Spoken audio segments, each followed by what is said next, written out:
Ayan, ang sunod ko namang ituturo ay yung tinatawag na laws of exponent, or other term, we have properties of exponent. Okay, ito muna yung ating number 1, product rule. Okay? Kukumpletuhin ko yung video ito, lahat ng rule ay ituturo natin, lahat ng properties or lahat ng laws ay ibibigay natin sa tutorial na to. Kaya tingnan nyo lang, abangan nyo lang yung lagi kong i-upload. Okay, start muna tayo sa number 1, product rule. Okay, we have this representation. Okay, ito yung representation lamang ng ating product rule. If x raised to m, ang base natin dito ay x, ang exponent ay m, then imumultiply daw natin sa x raised to n equals, copy the base x, then that raised to m plus n. What will happen sa ating exponent? Ina-add pala natin ang exponent kapag tayo ay nagmumultiply ng dalawang expression na may parehas na base. Again, kinapi natin ang base x, then inad natin yung exponent. Okay, ito yung representation lamang. Proceed tayo sa example, number 1. X raised to 5 times x raised to 9 equals, ayan, same base, ang ating base ay x variable, copy lang natin, then anong gagawin natin sa ating exponent? I-add natin 5 plus 9. Then isisimplify natin, magiging x or copy the base x, then add natin 5 plus 9 is 14. Ito na yung ating final answer. Okay, next, given number 2, n raised to 8 times n raised to 4. Ano naman yung ating variable?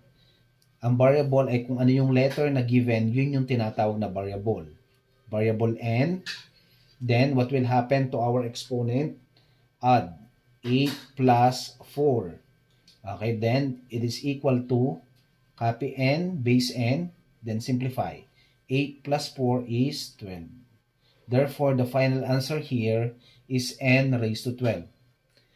Okay, similarly, example given number 3, kapag tayo ay gumamit ng quantity or parenthesis, same lang din yung process. Example, g raised to 6 times g raised to 3. Okay, same lamang yan ang process. Product rule din ang ating gagamitin. Okay, what will happen? It is equal to g, copy the base g, then add the exponent, 6 plus 3. Then that is equal to base g, 6 plus 3 is 9. Okay, ganun lang kabilis, kadali, kung paano i-simplify ang ating first rule, which is product rule.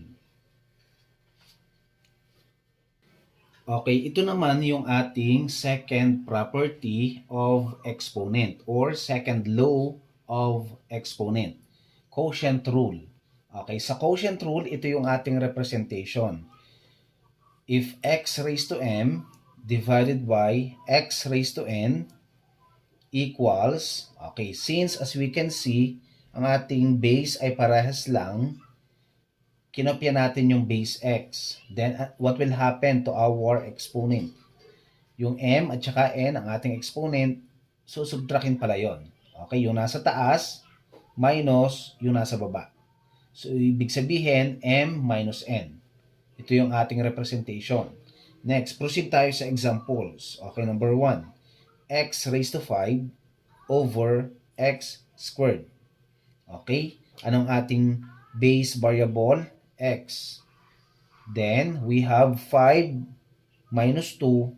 Ang sagot ay 3. Therefore, the final answer is x cubed. Next, given number 2, p raised to 10 over p squared. Tatandaan na ang over at saka division ay iisa lang. P raised to 10 over p squared. Okay, ang ating kokopyahin base ay base p o variable p. Then, what will happen to our exponent? So, subtrakin natin. 10 minus 2, again, yung taas, minus yung baba. Okay, 10 minus 2 is 8. Therefore, the final answer here is p raised to 8.